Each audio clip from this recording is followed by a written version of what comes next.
Oh, Clovis, New Mexico. Interesting town. It kind of has a remnants of dung smell to it. So we pulled in, could not find the venue. GPS couldn't locate a street. This is a $600 GPS system we're talking about here that can't find a street.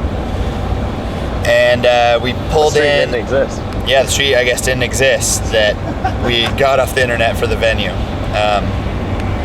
So we asked a bunch of the townspeople, a bunch of the common folk, how to get to this place that's called The Hole.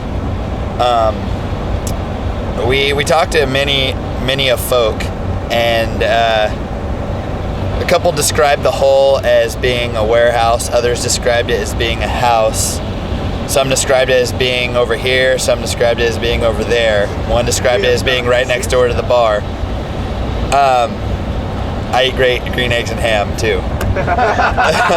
And they asked a bartender where it was at. She said, I think it's right next door. She was absolutely wrong. So we got on the internet. We stole some internet off of a hotel and got a phone number. And the guy described it as, oh no, you're about 7 miles away. So we drove back the same way we came in. He said, make a right down a dead-end road. He said, yes, there will be a sign blocking the road at the show you're supposed to play. Who fucking farted? Jeez. We made a right, went around the sign. He said, pull up around the last house on the right. We found it. It was full of mud, and I think there were some chickens.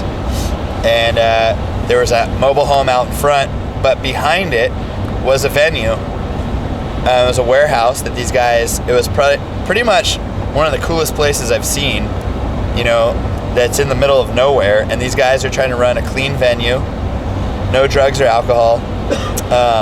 It was awesome. It was actually a really cool venue. We showed up, and what was the name of the first band? John's band was like, I don't. It was It was John's band, the name, and it was the guy who ran The Hole.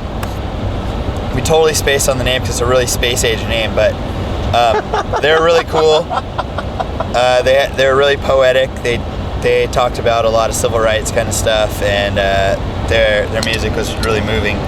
Blackwater Draw. Blackwater Draw was the last band. It was their fourth show, and for being their fourth show, they were kind of like they describe themselves as punk. I'd say they're more of a radio rock band, and if they head in that direction, they'll be really good. You know, they're on to their fifth show a few months from now, probably. But their set ended with just stopping and saying, "We're gonna party." So it was an interesting night. They played 4 songs and then stopped and said their equipment was broken. But they were really nice guys, and we hope to see them in Roswell, New Mexico, when we come back through. The show was great. Everyone there was great. We sold some stuff and pulled out of the Muddy Bank waters and drove on to... Do we drive onto that parking lot next?